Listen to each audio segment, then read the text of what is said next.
দিয়ে প্রস্তাব পাঠাইছিলেন, ও জিবরাইল আমার বন্ধুর কানে খবর দাও, আমার বন্ধু এই দেশের মাটিতে থাকতে পারবে না, আমার বন্ধু এই রক্ত মাখা জমিনের মধ্যে রাখবো না, আমার বন্ধুর দেহ আমার আরশের ডাইন পাশে দাফন করব। জিবরাইল খবর নিয়ে ডাকতেছেন, হুজুর আল্লাহর সালাম গ্রহণ করুন। আমি জিবরাইলের সালাম গ্রহণ করুন। আল্লাহর নবী গো, আপনার দেহ মোবারক আল্লাহর আরশের ডাইন পাশে দাফন হবে, আপনি খুশির সহিত কবুল করুন। আমার নবী কোনো কথা কয় না, দুইটা চোখের পানি ঝরঝর করে ছাড়তেছে। জিবরাইল বলেন, ইয়া রাসূলুল্লাহ, এত সুন্দর প্রস্তাব নিয়ে আসলাম, কোনো কথা কন না, খালি কাঁদেন কেন জানতে চায়। আমার নবী বলেন, জিবরাইল রে, তোমার জন্য খুশির খবর হতে পারে, আমি খুশি হতে পারলাম না। কেন পারলেন না?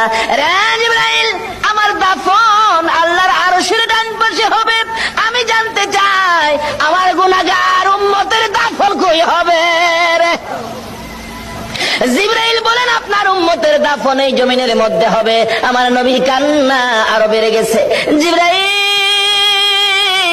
না না, সইতে পারি না, আমি আরশে থাকবো আর আমার উম্মতেরা এই জমিনে থাকবে।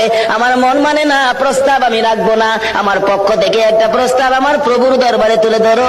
জিবরাইল রে, আমার গুনাহগার এতিম উম্মতেরা যেই জমিনে থাকবে, আমি নবী আরশে যাব না রে, আমি আমার গুনাহগার উম্মতের পাশে সেই জমিনের মধ্যে শুয়ে থাকবো।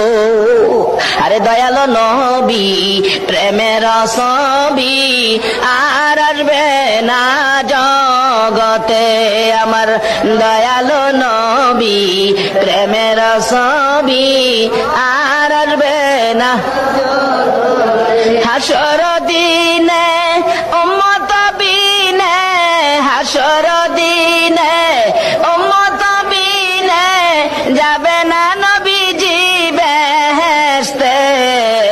দয়ালো নবী, প্রেমের ছবি আর আসবে না জগতে, আমার দয়ালো নবী, প্রেমের ছবি